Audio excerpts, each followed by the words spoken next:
Sa buong kasaysayan ng NBA, mayroong ilang mahuhusay na manlalaro. Ang ilan sa kanila ay nagpatuloy upang makamit ang tagumpay at nagkaroon ng mahabang karera. Gayunpaman, hindi lahat ng manlalaro ay binibigyan ng ganoong karangyan. May iba na nagtapos ng maaga dahil sa maraming kadahilan katulad ng injury, problema sa attitude at iba pang mga rason. Kaya sa video na ito, pag-uusapan natin ang mga NBA players na natapos ng maaga ang kanilang karera. Ang ikalima sa ating listahan ay si Brad Daugherty. Si Brad Daugherty ay isang old school na manlalaro kumpara sa iba pang mga manlalaro sa listahang ito, ngunit umaangkop siya sa dito. Si Daugherty ang unang pinili ng 1986 draft. Pinili siya ng Cleveland Cavaliers. Ang big man ay isa sa pinakamahuhusay na big men ng UNC, at umaasa ang Cavs na ipagpatuloy niya ang mahusay na paglalaro sa next level. Si Daugherty ay isang skilled big man na ang karera ay naputol ng maaga. Sa kanyang unang season sa Cavs, nag-average si Daugherty ng 15.7 points at 8.1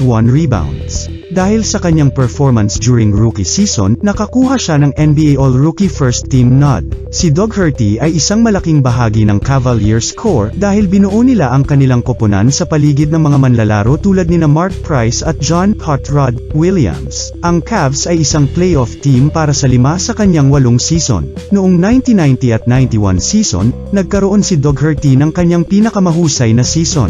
Nag-average siya ng career high na 21.6 points at 10.9 rebounds na isang career high din. Si Daugherty ay isang mahuhusay na manlalaro, ngunit ang kanyang karera ay mabilis na natapos. Ang big man ng Cavaliers ay isa sa maraming manlalaro na nasa sitwasyong ito. Tulad ng ipinapakita ng listahan, ang iba ay nahaharap sa katulad na kapalaran. Ang ika-4 ay si Amar'e Stoudemire. Si Amar'e Stoudemire ay isang malaking atleta na kilala sa kanyang kakayahang mag-dunk. Siya ang ika-9 na pinili ng 2002 NBA Draft. Pinili ng Phoenix Suns ang 6'10" na high school prospect mula sa Florida. Nag-aral siya sa Cypress Creek High School bago pumasok sa liga. Pagkatapos, naging isa siya sa mga pangunahing manlalaro ng Suns. Ang mga statistics ni Stoudemire ay bumuti sa kanyang unang 3 taon pagkatapos ay dumanas siya ng isang pag-setback. Sa kanyang ikatlong taon, nag-average si Stoudemire ng career high na 26 na puntos at 8.9 na rebounds. Noong 2005 at 6 season, sumailalim siya sa microfracture surgery upang ayusin ang kartilago ng tuhod.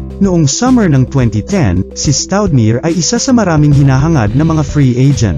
Ang stat ay bahagi ng isang libreng klase ng ahensya na kinabibilangan nina LeBron James, Chris Bosh, Joe Johnson, at higit pa. Pumirma si Stoudemire sa Knicks dahil umaasa silang magdagdag ng isa pang bituin sa tabi niya. Hindi ito nangyari, ngunit pinirmahan siya ng Knicks sa loob ng 5 taon sa isang $100 million deal. Sa ngayon, naglalaro si Stoudemire para sa Big 3 League. Ang Big 3 League ay isang 3-on-3 na liga na nagtatampok ng mga dating star sa NBA. Gumaganap si Stoudemire para sa Tri-State. Ang ikatlo sa ating listahan ay si Gilbert Arenas. Ang karera ni Gilbert Arenas ay nagsimula sa isang magandang tala, at pagkatapos ay nagtapos sa isang masamang karera. Si Arenas ang 31st pick ng 2001 NBA Draft, kung saan siya ay drafted ng Golden State Warriors. Naglaro si Arenas ng 2 season sa Warriors bago pumirma sa Wizards. Ang kanyang paglalaro sa Wizard na ay humantong sa pagkapanalo ni Arenas ng Most Improved Player Award noong 2003 dahil sa kanyang magandang stats.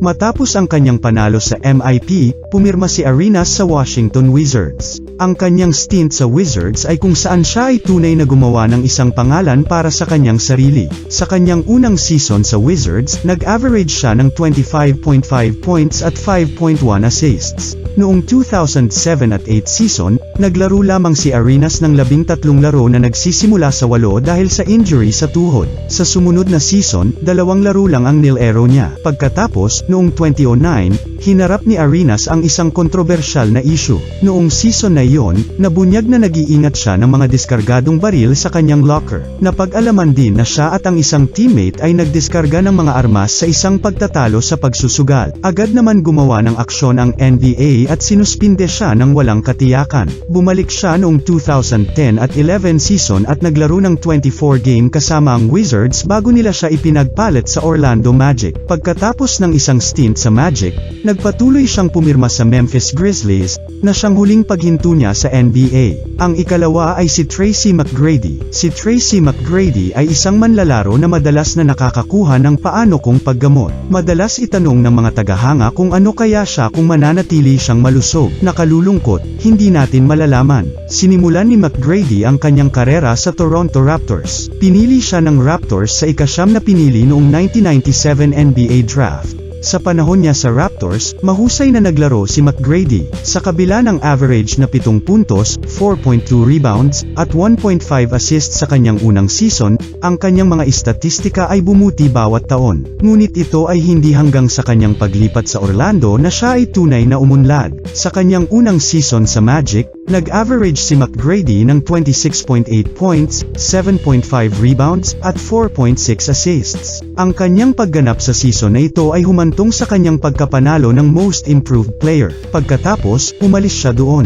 Para sa karamihan, si McGrady ay nanatiling malusog sa kanyang oras sa Orlando. Pagkatapos, sa kanyang pagpunta sa Rockets, ang mga injury na natamo niya ay naging isang kadahilanan. Noong 2004, ipinagpalit ng Magic si McGrady kapalit nina Steve Francis, Cuttino Mobley, at Kelvin Cato. Mahusay na naglaro si McGrady para sa Rockets, ngunit ang kanyang mga istatistika at laro na nilalaro bawat season ay nagsimulang dahan-daang bumaba. Si McGrady ay isang scoring machine na maaaring maka-score sa kalooban. Siya ay isang likas na matalinong nakakasakit na manlalaro, at ang kanyang oras sa Orlando ay sumasalamin doon. Si McGrady ay isang mahuhusay na manlalaro, at kung mananatili siyang malusog, maaaring siya ay one of the best. At ang una sa ating listahan ay si Yao Ming. Noong pumasok si Yao Ming sa NBA, isa siyang phenomenon. Si Ming ay isang 7'6" center mula sa Shanghai, China. Naglaro siya para sa Chinese Basketball Association sa loob ng 5 taon bago nakarating sa NBA. Sa CBA, exceptional ang kanyang awards at karera. Noong 2002, si Ming ang first pick ng NBA Draft. Pinili ng Houston Rockets si Ming, at agad siyang naging icon ng kultura. Ang mga tao ng Houston ay mahal si Ming, at ang mga tao ng China ay sumamba sa kanya. Si Ming ay isang bihasang big man, at pinapansin niya ang liga. Sa kanyang unang 2 season, naglaro si Ming ng 164 games. Nangangahulugan ito na naglaro siya ng lahat ng 82 games sa parehong season. Nag-average siya ng mga pambihirang numero at nakakuha ng NBA All-Rookie First Team nod sa kanyang rookie season. Si Ming ay nanatiling malusog sa kanyang unang 2 season, at napalampas lamang ng 2 laro sa kanyang ika-3 taon, at pagkatapos ay naging isang kadahilanan ang mga injury. Sa kanyang ika-4 na taon, naglaro si Ming ng 57 games lamang. Nagkaroon siya ng osteomyelitis sa hinlalaki ng paa ng kanyang kaliwang paa at kinailangan ng operasyon para maayos ang pinsala. Sumailalim siya sa pamamaraan noong Desyembre 2005 at bumalik pagkatapos ng All-Star break. Sa kanyang maagang karera sa NBA, si Yao Ming ay kahanga-hanga. Kung mananatili siyang malusog, isa sana siya sa mga pinakamahusay na big men international na manlalaro ng NBA.